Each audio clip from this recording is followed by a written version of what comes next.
for our communities. All right, let's talk about David some more. All right, this is week 3 of our series on David. There's an outline in your bulletin for this morning. You want to take notes.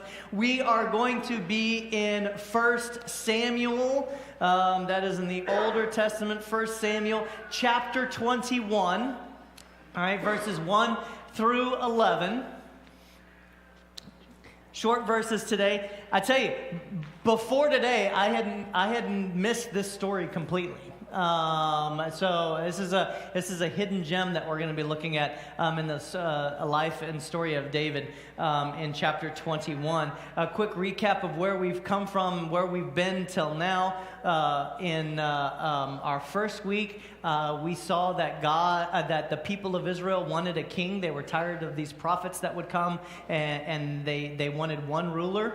And in week 1, though, we learned, our lesson that we learned was that where we place our trust is where we place our hope, right? Where we place our trust is where we place our hope. And God was worried that if the people of Israel had a king, that they were going to place their trust in that one particular human person and not in God. Right? And so God was like, okay, he finally gives in. He said, I will give you a king, but I'm going to be the one that chooses the king.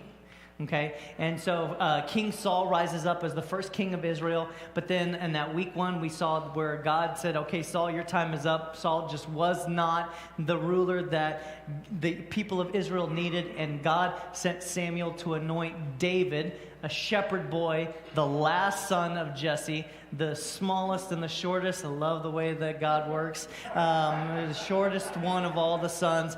And because God says, you know what? I don't look at the things that humans look at. I look at what's inside. I look at character. I look at heart. I look at what's on the inside. And so Samuel anointed David as the next king. And then last week, we looked at the story of David and Goliath. This really catapults David onto the national scene. It gives him an audience. It gives him a purpose. The people now know David and who he is. Last week, we learned the lesson that someone who sees clearly, who acts confidently, and who walks humbly is not an underdog by any means. Whenever you look at the story of David and Goliath, you always automatically think that David is the underdog in the story because Goliath is so big and David is so small. But David puts his trust in God. And when we put our trust in God and when we put our hope in God, in those moments where we face our giants, when we do that, we begin to see clearly. We can act with confidence, and and that has a way of humbling us, right? And in those situations, we're never underdogs. Okay, we'll never be underdogs in those situations. And so we learned that lesson from David's life last week. Now this week, we are going to discover the lesson that we're going to learn from the life of David is this: that the ways of God are most unappealing and seemingly irrelevant when we are angry, isolated, and afraid. Remember those 3 words: angry, isolated, and afraid, because those 3 words are going to pop up several times. The ways of God are most unappealing to us, all right, and seem irrelevant to us when we are angry, when we are isolated, and we are afraid. That's what's going to happen to David today, and we're going to learn that lesson in just a little bit. However you define God, right? However it is you define God, when you are angry, when you are isolated, when you are afraid, all right, those are the times where God's ways are going to seem the most unappealing to you. And these 3 conditions have the power to undermine the resolve of even the most dedicated, devout, and disciplined person among us. All right? These 3 conditions have the potential to drive us beyond our guardrails that we've set up for ourselves relationally, physically, financially, and even professionally. And I bet chances are, if you look back in your life, if you look at those times where you're like, man, I regret that I said that. Man, I regret that I did that. There were times when you were either angry, when you felt isolated, or when you felt afraid. Right? Because that's what happens in those moments. Okay? And the reason is this: when we are overwhelmed with these emotions, when we are overwhelmed in those moments, okay, with any of those conditions, what happens? We feel compelled to do something ourselves, right? Gotta fix this. Gotta make something happen. Gotta do it. Anything. I will do anything to get out of that moment, all right? And we drop our guard. And then we rely on what? Ourselves. And we try to put our trust and our hope in ourselves rather than our trust and hope in God. And remember what we said last week. When we place our trust and hope in God, we what? We see clearly, we act confidently. We don't see clearly in those moments because we are not relying on God. We are not seeing clearly or acting confidently. We're acting in haste. We're making dumb choices and dumb mistakes that we probably wouldn't make any other times. And then we find out what? Things are not getting better. Things are getting worse. Right? And there's not less regret when it's all over with. There's actually more regret when it's all over with. And we end up making things more complicated. And we end up even angrier. We end up lonelier. We end up even scarier than we were before. That's what we're going to see in the story of David today. All right? Now, David had 2 colossal failures in his life. All right? He had failures, but he had 2 colossal ones. One he made in his 50s, and it was one of the ones that he was most famous for, right? And that was the cheating story. Okay? But the one we're going to talk about today happens actually in his 20s. And it's one that's less known to a lot of folks. All right? And it's the one that we find in chapter 21, verses 1 through 11. And it's an interesting story. All right? So, quick thing, let's catch us up. Last week, when we last saw David, he was 15 years old. He had just defeated the Philistine giant Goliath in the valley of Elah. And now at the age of 15, everybody knows his name. Everybody's singing David's praises. Everybody knows who David is. He's famous. Right? And King Saul, remember, King Saul is not the most confident person on the earth. All right? He realizes that this young man has a lot of potential. And he suddenly has a lot of influence. And with influence comes power. And that makes King Saul a little uneasy. So King Saul comes up with a plan. Now, this might have been a good plan had David not been who David was. This would have worked with anybody else but David. All right? King Saul comes up with a plan. Let me bring him into the fold. Let me bring him into the family. Right? And so he can do what? So I can keep my eye on him. Keep your friends close, keep your enemies closer. Right? So he's like, and so he offers David one of his daughters, but David refuses. And everybody's like, oh, David just refused. But guess what? It actually helped David with the people because they were like, oh, isn't he so humble? and that didn't even help either. Now, the reason David says no is because David is actually in love with another daughter of King Saul's. All right? And he's like, and so he ultimately ends up getting married to this other daughter. And he brings him in to the family. Now, as David comes into the family, he becomes really, really tight and really, really close friends with King Saul's son, Jonathan, now his brother-in-law. All right? And Jonathan's going to be the key in this whole thing coming up. And so King Saul realizes, all right, after a while, that, you know what, getting this kid into the family might have not been the best idea I've ever had. Because now everybody likes him better than King Saul. Remember, I told you King Saul's a jealous guy, right? And as time goes by, King Saul becomes very jealous of him. And so for 7 years, there's this back and forth between King Saul and David. All right? David's in King Saul's good graces. He goes out of King Saul's good graces. He's in, he's out. He's in, he's out.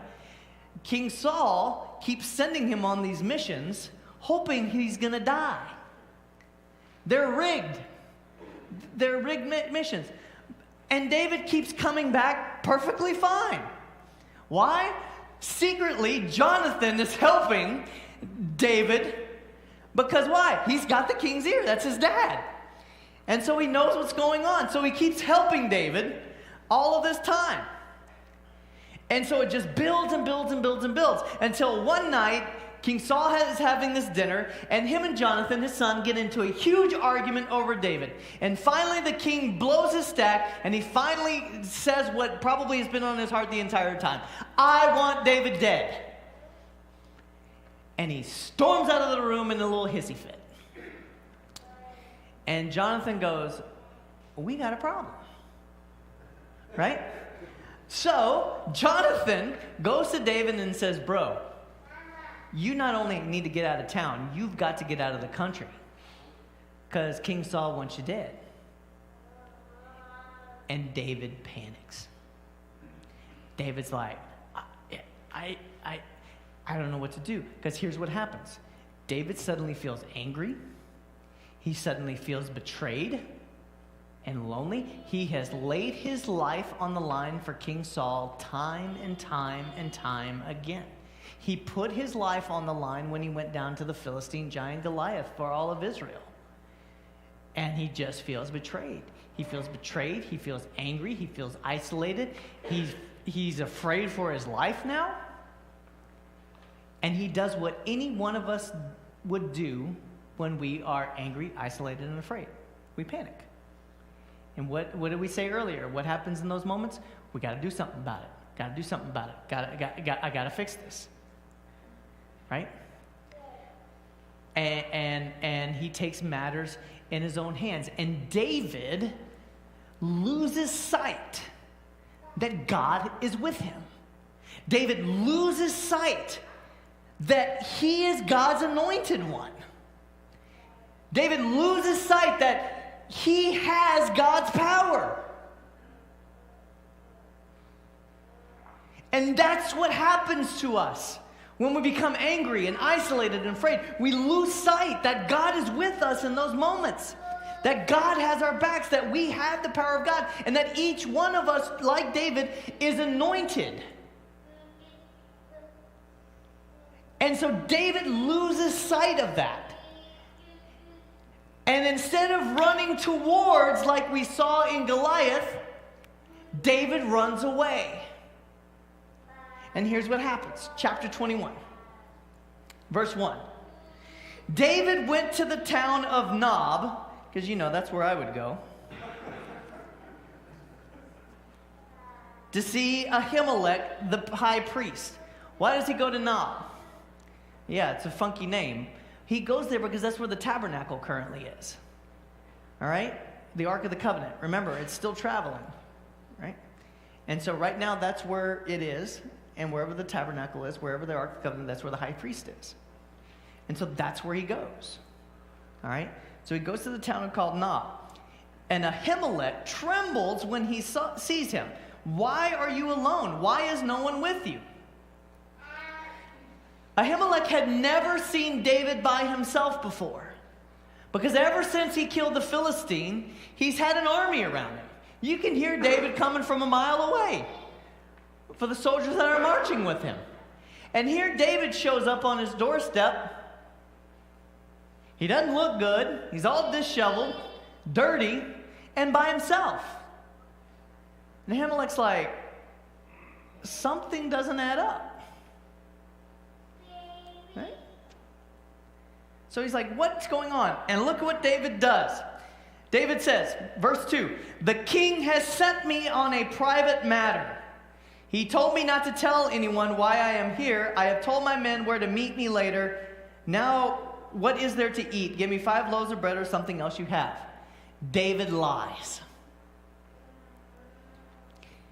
Not only does David lie, David lies to the high priest.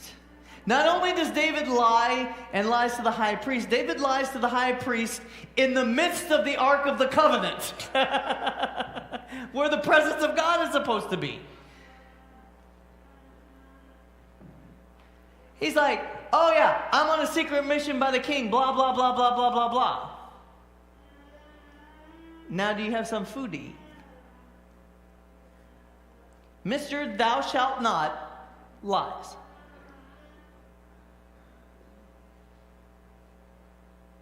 And why? Because he's angry, isolated, and afraid. And when you're angry, isolated, and afraid, you take things into your own hands. And when you take things into your own hands, you do things you normally wouldn't do.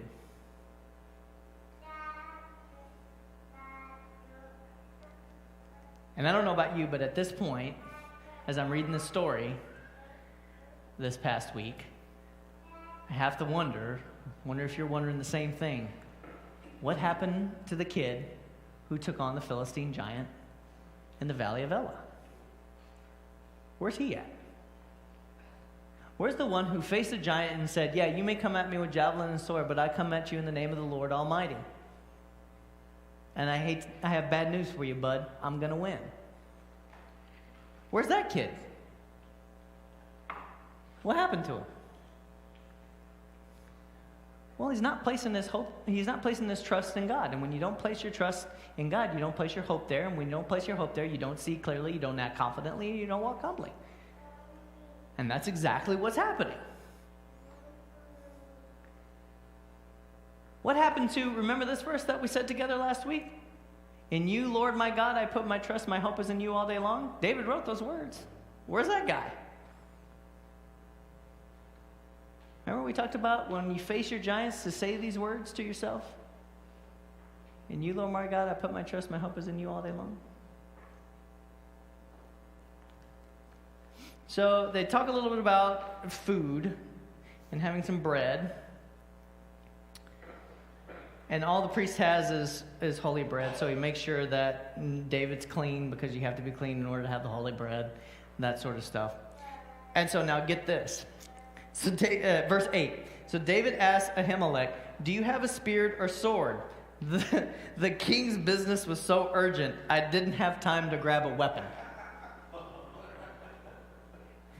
It's just getting deeper. Ahimelech is like, okay, now I know something's going on. You don't even have anything to protect yourself and you're supposed to be on this mission? You're the most famous person in Israel right now. You show up by yourself, you haven't slept in days, you're hungry, and you don't even have a weapon. And now here's where something amazing happens. This is where we need like that background music that's building and building and building and building. Because this is the cool part of the story. Because David all of a sudden is transported back in time to the very event that God used to catapult him into fame.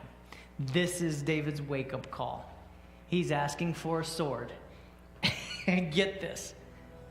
Ahimelech says, verse 9, I only have the sword of Goliath the Philistine, whom you killed. Thank you. In the valley of Elah. It's wrapped in a cloth behind the ephod. Take it if you want, for there's nothing else here. Out of all the swords in the world, it's the one he used to kill Goliath with.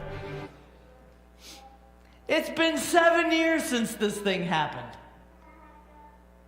And David's like, well, yeah. There's no other sword like it. Give it to me. And he takes it, and it's like a sword in the stone moment. Ah. David remembers. Now, how does this priest have the sword in the first place? Well, after the battle of Goliath, David offers the sword as an offering because he wants everybody to know that it's not anything that he did to kill Goliath, that it was all God. Right? So he offered it as an offering. And this has traveled, and the high priest has kept it. Right? So, it's the actual sword. And when David sees this sword, he's reminded. He's reminded of what happened that afternoon. He's reminded, and he asks himself, yeah, what happened to that kid in the Valley of Elah that day? Right? What happened to that boy who ran towards danger instead of away from it? And the answer is easy. Fear, anger, and loneliness. That's what happened to him. You see, these three giants have the potential to cause all of us to forget the defeated giants of our past. These three giants have the potential to cause us to forget the defeated giants of our past.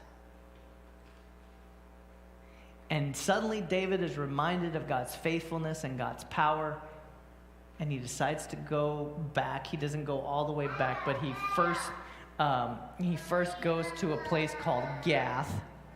And listen to what they say in Gath. Isn't this David, the king of the land? Even they know he's king. And David still has been reluctant this entire time.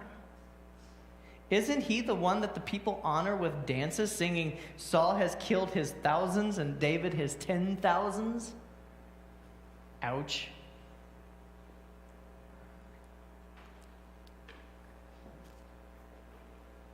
And here's where the story of David collides with our story, right? Because there we are. We're in David's shoes. In the moments when we are afraid, when we feel lonely, when we feel isolated, we are there with him. We forget and we lose sight that God is with us and that God has power with us and that we are anointed by God. And when we need God the most, oftentimes we're least apt to lean in God's direction. When we need God the most, we're oftentimes tempted to run away rather than towards God. You see, I believe it's so easy to trust God when we have nothing to trust God with. It's so easy to trust God when we have nothing to trust God for. Those are the easy moments. But in the moments where we actually have stuff to trust God with, it's a little bit harder, isn't it? When things are going great, it's easy to say, oh, I trust God. Oh, I put my trust in God. Oh, I put my hope and faith and trust in God.